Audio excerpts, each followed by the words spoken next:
എക്സാലോജിക്കുമായുള്ള ഇടപാടിൽ ഇഡി പിടിമുറുക്കിയതോടെ കോടതിക്കകത്തും പുറത്തും പോരാട്ടം കനക്കുന്നു. ഇഡിയുടെ അന്വേഷണം തന്നെ ഒഴിവാക്കാനുള്ള ശ്രമത്തിലാണ് CMRL. അതിനായി അവർ കോടതിയിലും എത്തി. പക്ഷെ വിട്ടുകൊടുക്കാൻ ഇഡി തയ്യാറല്ല. മാസപ്പടി വാങ്ങിയതിലെ അടക്കം തെളിവുകൾ കോടതിക്ക് സമർപ്പിക്കും.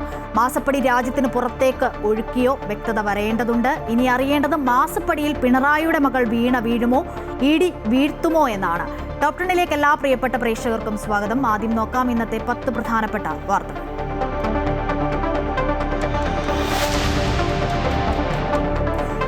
ഡൽഹിയിൽ വൻ ഭീകരാക്രമണ പദ്ധതി തകർത്ത് സുരക്ഷാ സേന. 9 ഭീകരർ അറസ്റ്റിൽ.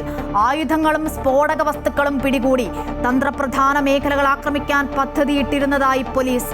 പിടിയിലായത് ISIയുമായി ബന്ധമുള്ളവർ. സംസ്ഥാനത്ത് തിരൂരങ്ങാടിയിൽ ലോറി നിറയെ സ്ഫോടക വസ്തുക്കൾ എത്തിയ പശ്ചാത്തലത്തിൽ 4 ജില്ലകളിൽ NIA റെയ്ഡ്.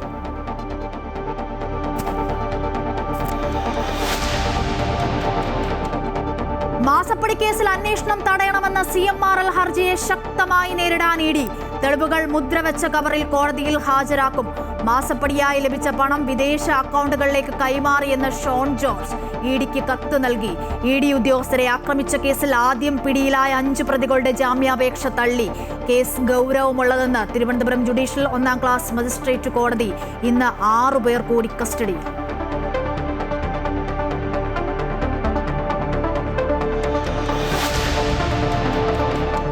ആലപ്പുഴയിൽ യൂത്ത് കോൺഗ്രസ് പ്രവർത്തകരെ മർദ്ദിച്ച കേസിൽ സുരക്ഷാ ഉദ്യോഗസ്ഥർക്കെതിരെ വധശ്രമ കുറ്റം.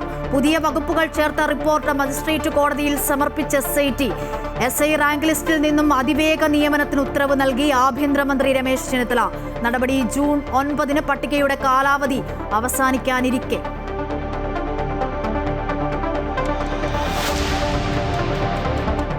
സംസ്ഥാനത്ത് മഴ കനക്കുന്നു. ശക്തമായ ഇടിമിന്നലിനും സാധ്യത. അടുത്ത 5 ദിവസത്തിനുള്ളിൽ കാലവർഷം എത്തുമെന്ന് കാലാവസ്ഥാ നിരീക്ഷണ കേന്ദ്രം. 8 ജില്ലകളിൽ യെല്ലോ അലർട്ട്. കാലവർഷത്തിന് മുൻപ് നടപടികൾ പൂർത്തിയാക്കണമെന്ന് മുഖ്യമന്ത്രി. തീരുമാനം മുഖ്യമന്ത്രിയുടെ അധ്യക്ഷതയിൽ വിവിധ വകുപ്പുകളുടെ അവലോകന യോഗത്തിൽ. ജൂൺ 9 മുതൽ സംസ്ഥാനത്ത് ട്രോളിംഗ് നിരോധനം.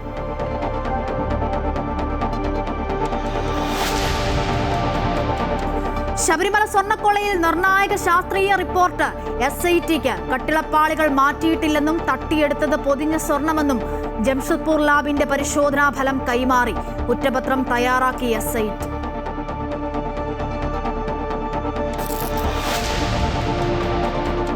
കർണാടകയിൽ DK ശിവകുമാർ നിയമസഭാ കക്ഷി നേതാവ്.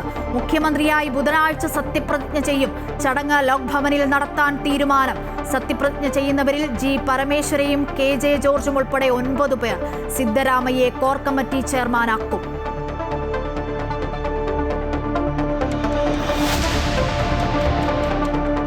സദ്ഗുരു ശ്രീ മാതാമൃതാനന്ദമയി ദേവിക്ക് കോഴിക്കോട് ഊഷ്മള വരവേൽപ്പ്. സ്വാമി വിവേകാമൃതാനന്ദപുരിയുടെ നേതൃത്വത്തിൽ പൂർണ്ണ കുംഭം നൽകി സ്വീകരിച്ചു. വെള്ളിമാടുകുന്ന് മാതാമൃതാനന്ദമയി മഠത്തിലെ ബ്രഹ്മസ്ഥാന ക്ഷേത്ര മഹോത്സവം നാളെയും മറ്റന്നാളും.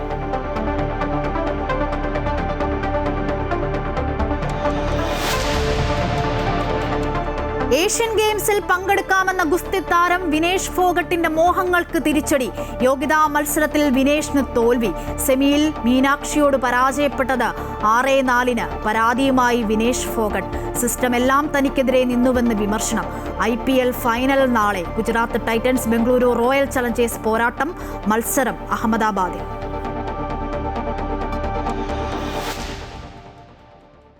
തൃശൂർ അതിരപ്പിള്ളിയിൽ കാട്ടാന ആക്രമണത്തിൽ വയോധികന് ദാരുണാന്ത്യം. മരിച്ചത് വൈശ്ശേരി സ്വദേശി മോഹനൻ. ഒരാഴ്ചക്കിടയിൽ ഉണ്ടാകുന്ന 3ാമത്തെ മരണം. 5 ലക്ഷം രൂപ അടിയന്തര ധനസഹായം നൽകും. വന്യമൃഗങ്ങളുടെ ആക്രമണത്തിൽ പ്രഥമ ഉത്തരവാദിത്തം വനം വകുപ്പിനെന്നും വിശദമായ റിപ്പോർട്ട് ആവശ്യപ്പെട്ടെന്നും വനം മന്ത്രി ഷിബു ബേബി ജോൺ. മറ്റന്നാൾ ചാലക്കുടിയിൽ ഉന്നതതല യോഗം.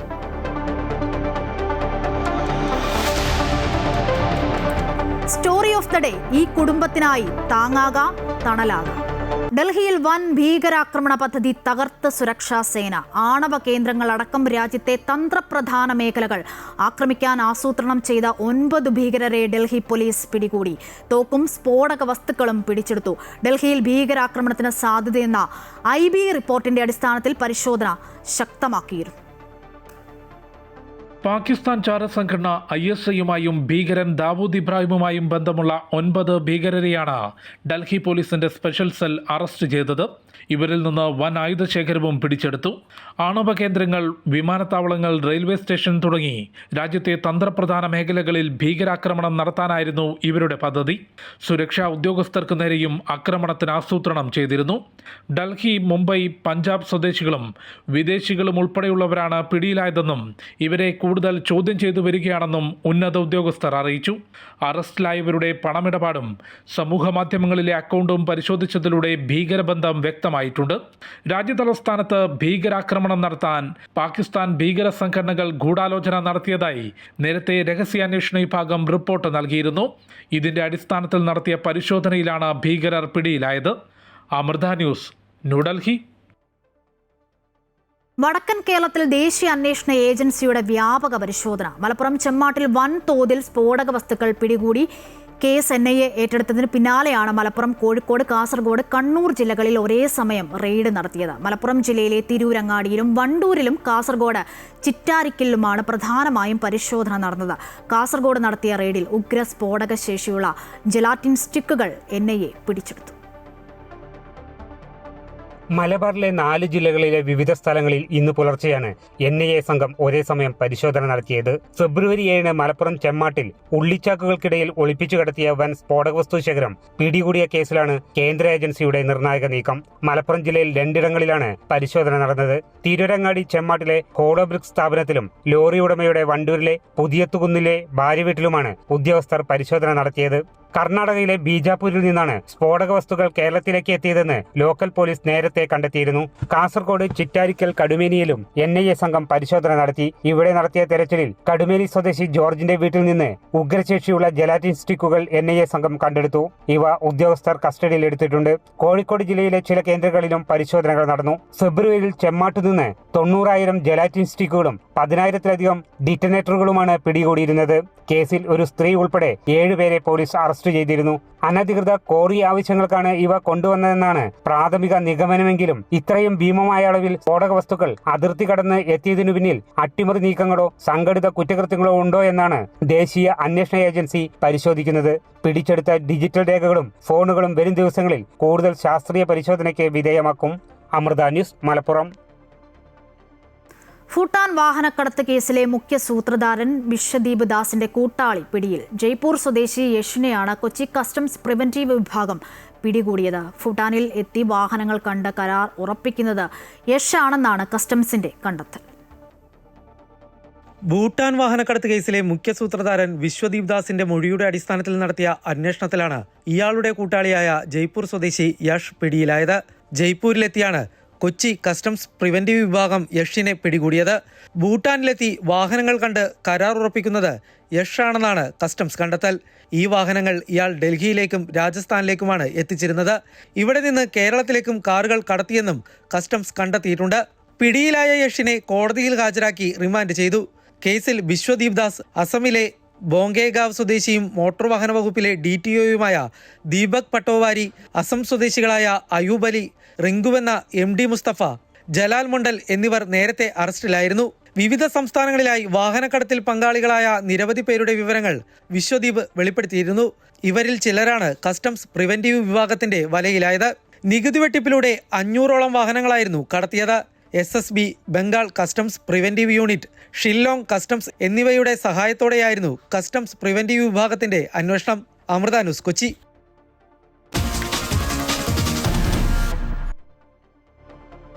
CMRL എക്സാലോജിക്കും മാസപ്പടി ഇടപാടിൽ തുടർ നടപടികൾ ഇനി എന്ത്?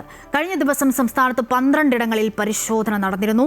നിർണായക വിവരങ്ങൾ ലഭിച്ചെന്നാണ് ED വ്യക്തമാക്കുന്നത്. ED 2ാം ഘട്ടത്തിലേക്ക് കടക്കുന്നുവെന്നാണ് സൂചന.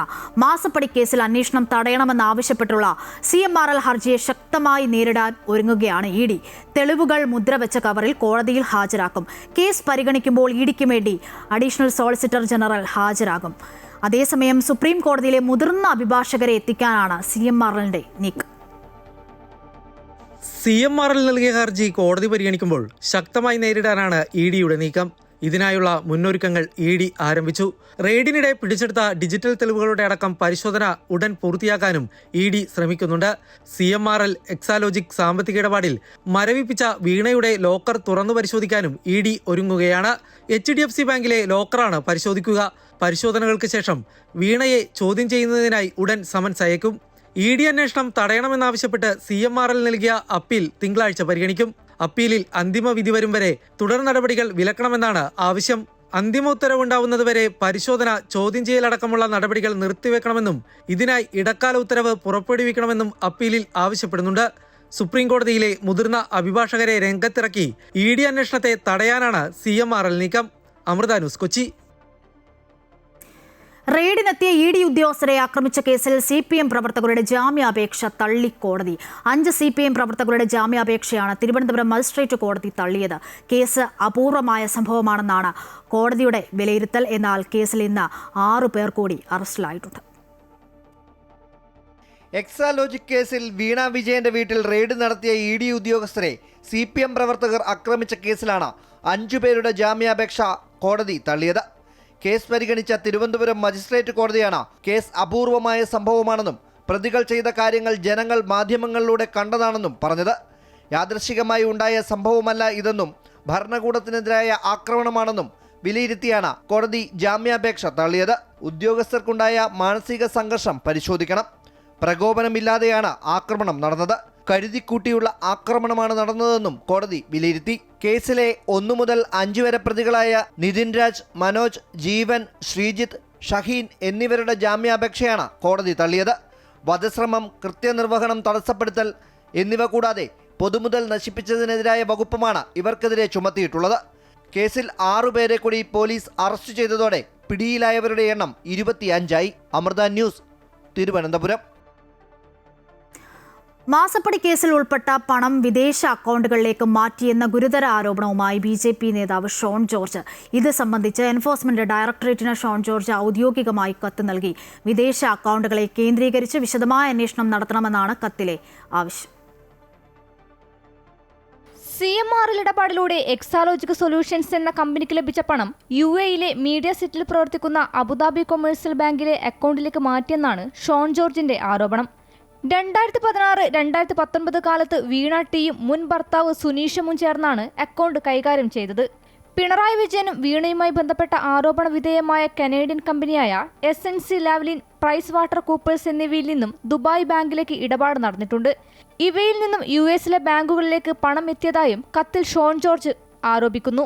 വിശ്വസനീയമായ കേന്ദ്രങ്ങളിൽ നിന്ന് ലഭിച്ച വിവരത്തിന്റെ അടിസ്ഥാനത്തിലാണ് താൻ ഇക്കാര്യങ്ങൾ ED-യെ അറിയിക്കുന്നതെന്ന് ഷോൺ ജോർജ് കത്തിൽ വ്യക്തമാക്കിയിട്ടുണ്ട്. SFIOയ്ക്ക് നൽകിയ പരാതിയുടെ വിശദാംശങ്ങളും കത്തിൽ ഉൾപ്പെടുത്തിയിട്ടുണ്ട്.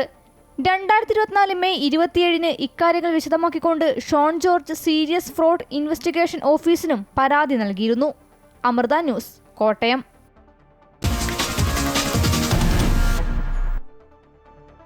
മുൻ മുഖ്യമന്ത്രിയുടെ ഗൺമാന്മാർ യൂത്ത് കോൺഗ്രസ് പ്രവർത്തകരെ ആക്രമിച്ച സംഭവത്തിൽ പുതിയ വഴിത്തിരിവ്. അപൂർണമെന്ന് കോടതി ആരോപിച്ച റിപ്പോർട്ടിൽ ജാമ്യമില്ലാ വകുപ്പ് ചുമത്തിയ അന്വേഷണ സംഘം ഇതോടെ ആദ്യം സമർപ്പിച്ച മുൻകൂർ ജാമ്യാപേക്ഷ പിൻവലിച്ചിരിക്കുകയാണ്. കേസിലെ 1ഉം 2ഉം പ്രതികളായ അനിൽകുമാറും സന്ദീപും 2023 ഡിസംബർ 15-ന് നവകേരള യാത്ര ആലപ്പുഴയിൽ എത്തിയപ്പോഴാണ് അന്ന് മുഖ്യമന്ത്രിയായിരുന്ന പിണറായി വിജയന്റെ ഗൺമാൻ ആയിരുന്ന അനിൽ കല്യൂരും സുരക്ഷാ ഉദ്യോഗസ്ഥരും KSU യൂത്ത് കോൺഗ്രസ് പ്രവർത്തകരെ മർദ്ദിച്ചത്. അന്നത്തെ മുഖ്യമന്ത്രി പിണറായി വിജയൻ സംഭവത്തെ ന്യായീകരിക്കുകയും അത് വെറും രക്ഷാപ്രവർത്തനമെന്നുമാണ് പറഞ്ഞത്. റിപ്പോർട്ടിലേക്ക്.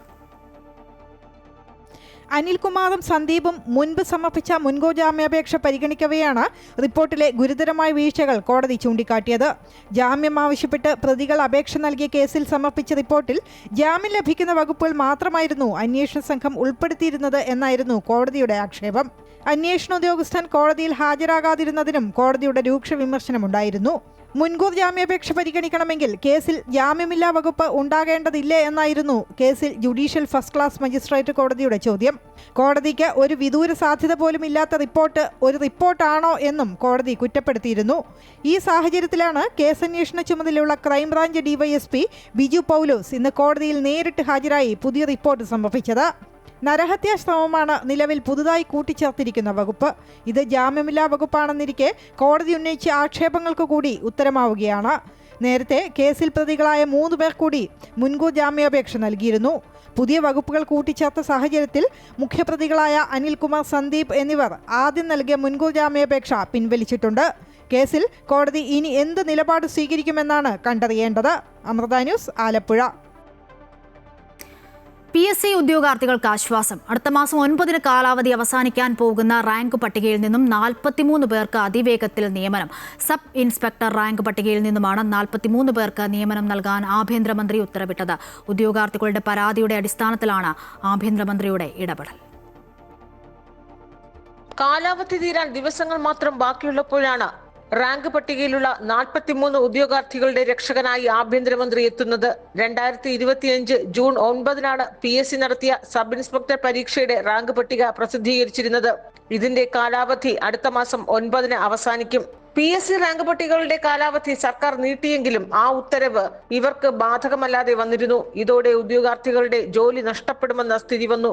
തുടർന്ന് ഉദ്യോഗാർത്ഥികൾ ആഭ്യന്തരമന്ത്രിയെ സമീപിച്ച് തങ്ങളുടെ അവസ്ഥ പങ്കുവച്ചു. ഇവരുടെ പരാതിയുടെ അടിസ്ഥാനത്തിലാണ് മന്ത്രിയുടെ അടിയന്തര ഇടപെടൽ ഉണ്ടായത്. ഉദ്യോഗാർത്ഥികൾക്ക് ജോലി നഷ്ടപ്പെടുന്ന സാഹചര്യം ഉണ്ടാകരുതെന്ന് ആഭ്യന്തര വകുപ്പിന് രമേശ് ചെന്നിത്തല നിർദ്ദേശം നൽകി. അങ്ങനെ 43 പേർക്ക് അതിവേഗത്തിൽ നിയമനം നൽകാൻ അഡീഷണൽ ചീഫ് സെക്രട്ടറിക്ക് നിർദ്ദേശം ലഭിച്ചു. അമൃത ന്യൂസ്, തിരുവനന്തപുരം.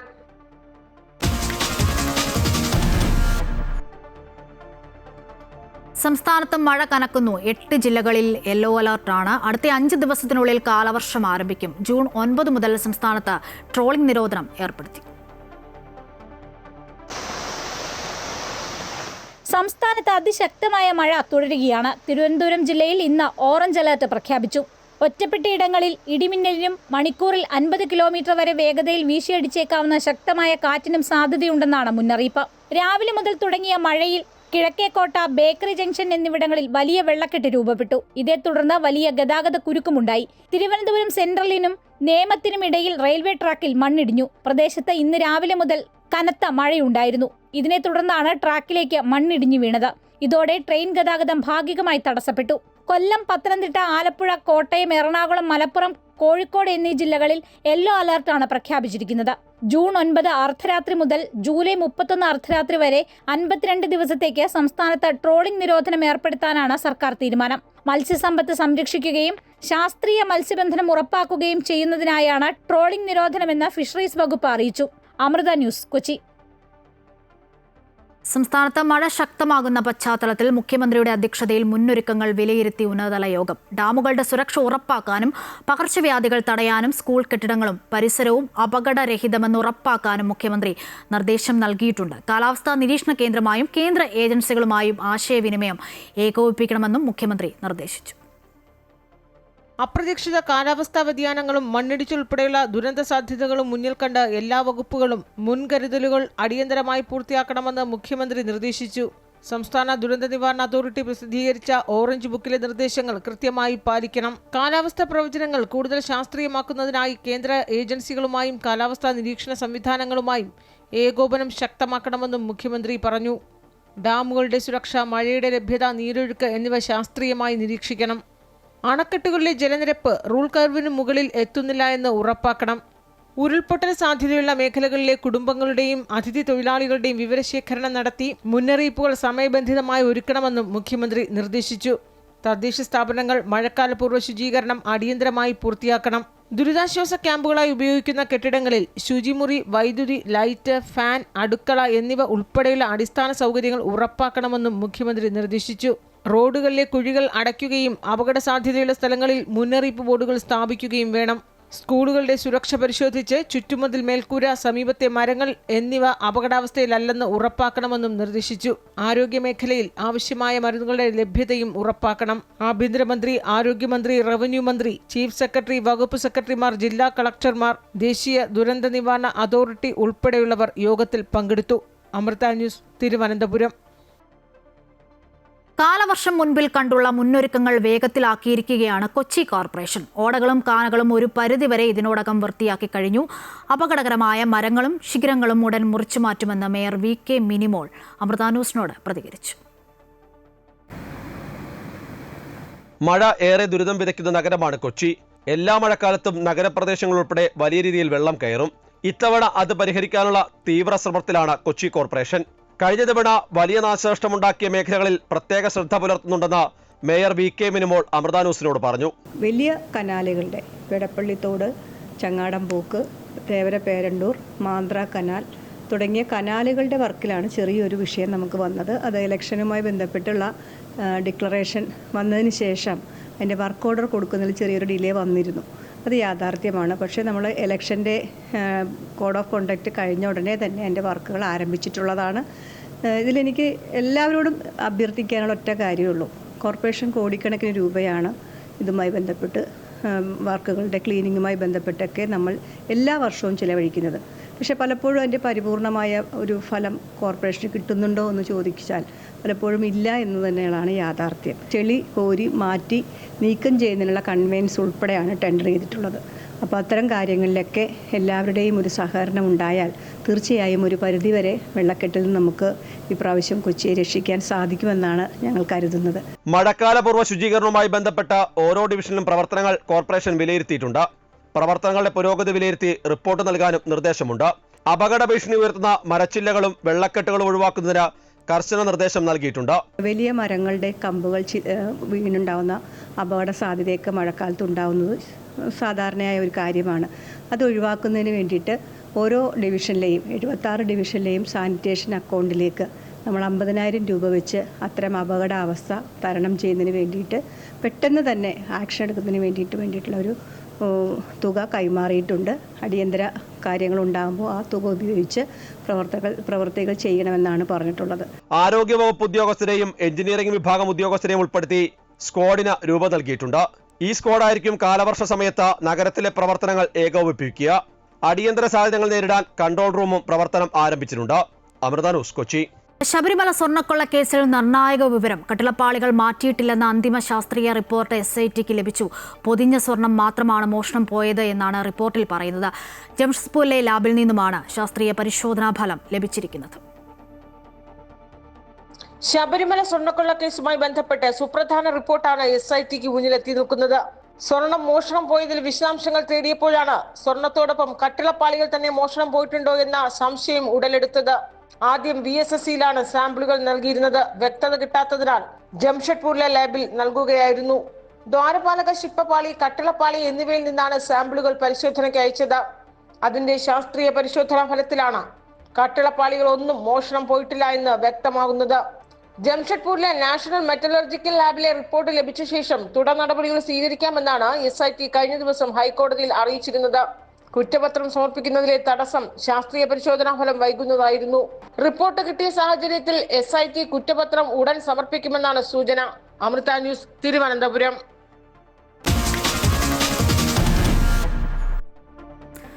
കർണാടകയിൽ രാഷ്ട്രീയ അനിശ്ചിതത്വം മാറുകയാണ്. DK ശിവകുമാർ ബുധനാഴ്ച മുഖ്യമന്ത്രിയായി സത്യപ്രതിജ്ഞ ചെയ്യും. ലോക് ഭവനിൽ വൈകിട്ട് 4:05 സത്യപ്രതിജ്ഞ. 10 മന്ത്രിമാരും അന്ന് സത്യപ്രതിജ്ഞ ചെയ്തേക്കും. നിയമസഭാ കക്ഷി നേതാവായി DK ശിവകുമാറിനെ ഇന്ന് പാർലമെന്ററി പാർട്ടി യോഗത്തിൽ തിരഞ്ഞെടുത്തു. സിദ്ധരാമയ്യയാണ് പേര് നിർദ്ദേശിച്ചത്. ആഭ്യന്തരമന്ത്രി G പരമേശ്വര DK ശിവകുമാറിനെ പിന്താങ്ങി. യോഗത്തിൽ സിദ്ധരാമയ്യയുടെ പ്രവർത്തനങ്ങൾക്ക് നന്ദി പ്രകടിപ്പിച്ചുകൊണ്ടുള്ള പ്രമേയം പാസാക്കി. യോഗത്തിന് ശേഷം ഗവർണറെ കണ്ട് DK സർക്കാർ രൂപീകരിക്കാനുള്ള അവകാശവാദം ഉന്നയിച്ചു.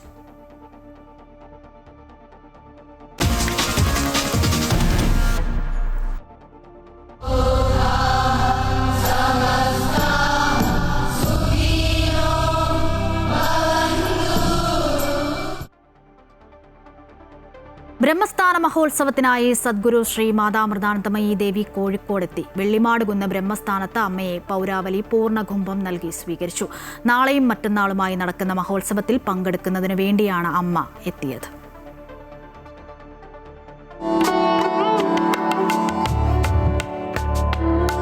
നീണ്ട 6 വർഷത്തെ കാത്തിരിപ്പിനൊടുവിൽ കോഴിക്കോട്ടെ മക്കളുടെ അരികിലേക്കെത്തിയ അമ്മയെ ഒരു നോക്ക് കാണാനായി നിരവധി പേരാണ് മണിക്കൂറുകളോളം കാത്തുനിന്നത്. മന്ത്രധ്വനികളും വാദ്യഘോഷങ്ങളും മുഴങ്ങിയ അന്തരീക്ഷത്തിലെത്തിയ അമ്മയെ മാതാ അമൃതാനന്ദമയി മഠം കോഴിക്കോട് മഠാധിപതി സ്വാമി വിവേകാമൃതാനന്ദപുരിയുടെ നേതൃത്വത്തിൽ പൂർണ്ണകുംഭം നൽകിയാണ് മക്കൾ സ്വീകരിച്ചത്. 2 ദിവസങ്ങളിലായി നടക്കുന്ന വെള്ളിമാടുകുന്ന് ബ്രഹ്മസ്ഥാന മഹോത്സവത്തിൽ അമ്മ മുഖ്യ കാർമ്മികത്വം വഹിക്കും. ഇനിയുള്ള 2 ദിവസം നഗരത്തിന് അമൃതോത്സവത്തിന്റെ നാളുകളാണ്.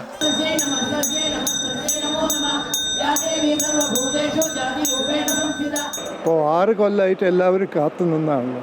അമ്മ ഇടയ്ക്കിടയ്ക്ക് പറയാറുണ്ട് മക്കളെ ഞാൻ വരുന്നുണ്ടെന്ന്. പക്ഷേ ഇപ്പോഴാണ് ഇന്നത്തെ ദിവസം. പറയാൻ പറ്റില്ല നമുക്ക്, അത്രയ്ക്ക് സന്തോഷം. അമ്മനെ പോയി വള്ളിക്കാവ് പോയി കാണുന്ന ആൾക്കാരുണ്ട്.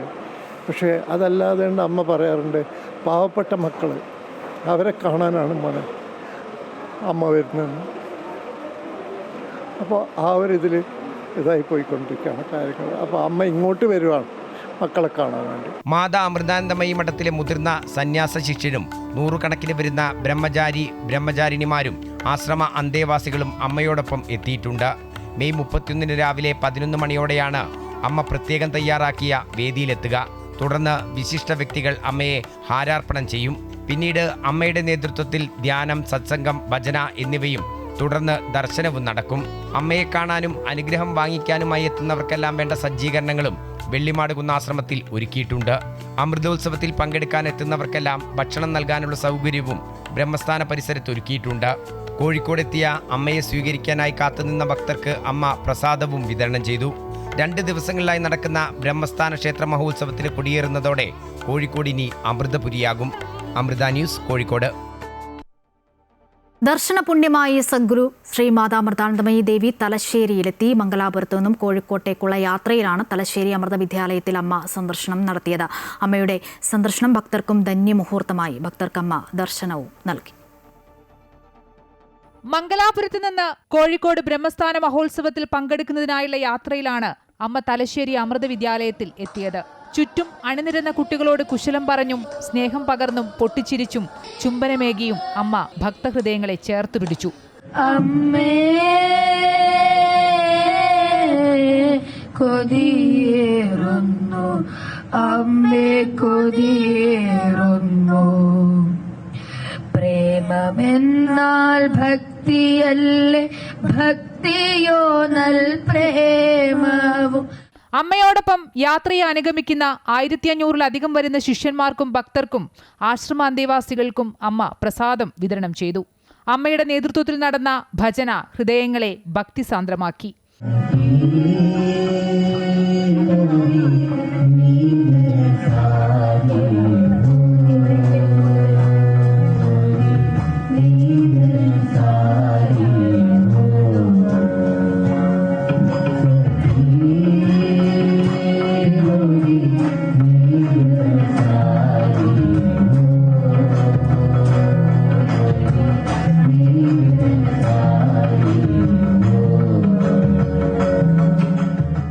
അമ്മ എത്തിയതറിഞ്ഞ് ഒട്ടേറെ ഭക്തരാണ് അമൃത വിദ്യാലയത്തിലേക്ക് എത്തിയത്. അമ്മയെ കാണാനെത്തിയവർക്ക് സ്നേഹാനുഗ്രഹങ്ങൾ പകർന്നു നൽകി. അമ്മയുടെ സന്ദർശനം ഭക്തർക്കും ധന്യമുഹൂർത്തമായി. അമൃത ന്യൂസ്, കണ്ണൂർ. ബ്രഹ്മസ്ഥാന മഹോത്സവത്തിനായി കോഴിക്കോടെത്തിയ ലോക ആരാധ്യയായ അമ്മയെ സ്വാഗതം ചെയ്യുന്നുവെന്ന് കൈതപ്രം ദാമോദരൻ നമ്പൂതിരി പറഞ്ഞു. അമ്മയുടെ ദർശനത്തിനായി പതിവ് പോലെ ഇത്തവണയും ബ്രഹ്മസ്ഥാനത്തെത്തുമെന്നും അദ്ദേഹം പറഞ്ഞു. ലോകാരാധ്യയായ അമ്മ അമൃതാനന്ദമയി ദേവി കോഴിക്കോട് ബ്രഹ്മസ്ഥാനത്തേക്ക് 6 വർഷത്തിന് ശേഷമാണ് എത്തുന്നത്. അമ്മ വരുമ്പോഴൊക്കെ ഞാൻ പോകാറുണ്ട് അവിടെ. ആദ്യമായിട്ട് അമ്മയെ ഞാൻ കാണുന്നതും കോഴിക്കോട് ഈ തിരുവണ്ണൂരിൽ അമ്മയുടെ ഒരു ശിഷ്യൻ്റെ അടുത്തേക്ക് പാദപൂജയ്ക്ക് ക്ഷണിച്ചിട്ട് അവർ വന്നപ്പോഴാണ് ഞാൻ കാണുന്നത് ആദ്യമായിട്ട്. 84-ലാണ്. അതിനുശേഷം എപ്പോഴും അമ്മയായിട്ട് എനിക്ക് ബന്ധമുണ്ട്. അമ്മയുടെ അടുത്ത് അവിടെ പോകാറുണ്ട്. ഇവിടുത്തെ ബ്രഹ്മസ്ഥാനത്തെത്തുമ്പോൾ ഇവിടെ വരാറുണ്ട്. ഏതായാലും വളരെ ഹൃദയപൂർവമായ കോഴിക്കോടിൻ്റെ സ്വാഗതം അമ്മയെ ഞാനും അറിയിക്കുന്നു. ആരാധ്യയായ അമ്മയ്ക്ക് നമസ്കാരം. നമസ്കാരം. കൈതപ്പുറം. 6 വർഷങ്ങൾക്ക് ശേഷം കോഴിക്കോട് എത്തുന്ന അമ്മയെ വരവേൽക്കുന്ന സന്തോഷം പങ്കുവച്ച് മാതൃഭൂമി ചെയർമാനും മാനേജിംഗ് എഡിറ്ററുമായ PV ചന്ദ്രൻ അമ്മയെ കാണാനുള്ള അവസരമായി ഇതിനെ കാണണമെന്നും അദ്ദേഹം പറഞ്ഞു. 6 വർഷങ്ങൾക്ക് ശേഷമാണ് അമ്മ കോഴിക്കോട് സന്ദർശിക്കുന്നത്. അതിന് മുമ്പ് എല്ലാ വർഷവും അമ്മ കൊല്ലം തുടങ്ങുന്നതിന് മുമ്പ് തുടങ്ങിയതിന് ശേഷം വരാറുണ്ടായിരുന്നു. ഇപ്പം അതിനുശേഷം ഞാനൊരിക്കൽ അമ്മയെ അവിടെ പോയി കാണുകയുണ്ടായി. അതേപോലെ എല്ലാ വർഷവും പോകാൻ നമുക്ക് സുഖമില്ലാത്തതുകൊണ്ട് പോയില്ല. ഏതായാലും ഈ അമ്മ വരുന്നതുകൊണ്ട് നമ്മൾ കോഴിക്കോട് എല്ലാവരും അമ്മനെ സ്വീകരിക്കാനായി തയ്യാറായിരിക്കുകയാണ്. അതിന് എല്ലാവരും അമ്മയെ കാണാനായിട്ട് വരണമെന്ന് അഭ്യർത്ഥിക്കുന്നു. വളരെയധികം സന്തോഷത്തോടുകൂടി നമുക്ക് എല്ലാവരും അവരെ സ്വീകരിക്കണം. അതുകൊണ്ട് അതിനുവേണ്ട എല്ലാവരും തരണമെന്ന് ഒരിക്കൽ കൂടി പറഞ്ഞുകൊണ്ട് നിർത്തുന്നു. ബ്രഹ്മസ്ഥാന വാർഷികത്തിനായി എത്തിയ അമ്മയെ കോഴിക്കോട്ടേക്ക് സ്വാഗതം ചെയ്ത് കെ ജയന്ത് MLA. അമ്മയുടെ വരവ് ആഘോഷമായി മാറട്ടെ എന്നും അദ്ദേഹം പറഞ്ഞു. പ്രിയമുള്ളവരെ, കോഴിക്കോട് ബ്രഹ്മസ്ഥാന വാർഷിക ആഘോഷങ്ങളുടെ ഭാഗമായി ഏറെ ആരാധ്യയായ മാതാ അമൃതാനന്ദമയി ദേവി ഇന്ന് കോഴിക്കോട് എത്തിച്ചേരുകയാണ്. ഒരുപാട് വർഷങ്ങൾക്ക് ശേഷമാണ് അമ്മ കോഴിക്കോട് എത്തിച്ചേരുന്നത്. കോഴിക്കോട്ടെ മുഴുവൻ ജനങ്ങൾക്കും വേണ്ടി അമ്മയെ കോഴിക്കോട്ടേക്ക് സ്വാഗതം ചെയ്യുന്നു. ഈ പരിപാടി ഒരു മഹോത്സവമായി മാറട്ടെ എന്ന് ആശംസിക്കുന്നു. ബ്രഹ്മസ്ഥാന വാർഷിക മഹോത്സവത്തിനായി കോഴിക്കോട്ടെത്തിയ സദ്ഗുരു ശ്രീ മാതാ അമൃതാനന്ദമയി ദേവിയുടെ അനുഗ്രഹത്തിനും ദർശനത്തിനുമായി എല്ലാവർക്കും ഒപ്പം താനും കാത്തിരിക്കുകയാണെന്ന് കെ പ്രവീൺകുമാർ MLA പറഞ്ഞു. ലോകത്തിന്റെ നെറുകയിൽ ഭാരതത്തെ എത്തിച്ച അമ്മയെ കോഴിക്കോട്ടേക്ക് സ്വാഗതം ചെയ്യുന്നുവെന്നും അദ്ദേഹം പറഞ്ഞു.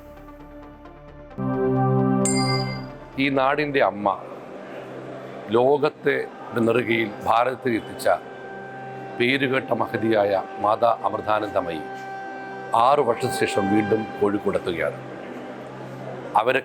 അവരെ കാണുവാനും ദർശനം ലഭിക്കാനുമായി ആയിരങ്ങളാണ് കോഴിക്കോട്ട് കാത്തു നിൽക്കുന്നത്. അമ്മയുടെ വരവിനെ കോഴിക്കോട്ടെ ഭക്തജന സമൂഹവും പൊതുസമൂഹവും കൃത്യമായി സ്വാഗതം ചെയ്യുന്നു. അമ്മയെ സ്വീകരിക്കുവാനും അമ്മയുടെ അനുഗ്രഹമാകുവാനും അമ്മയുടെ ദർശനത്തിനായി ഈ വിനീതനായ ഞാനും ഉണ്ടാവും. അമ്മയുടെ ഈ സന്ദർശന പരിപാടിക്ക് ഹൃദയം നിറഞ്ഞ ആശംസകൾ.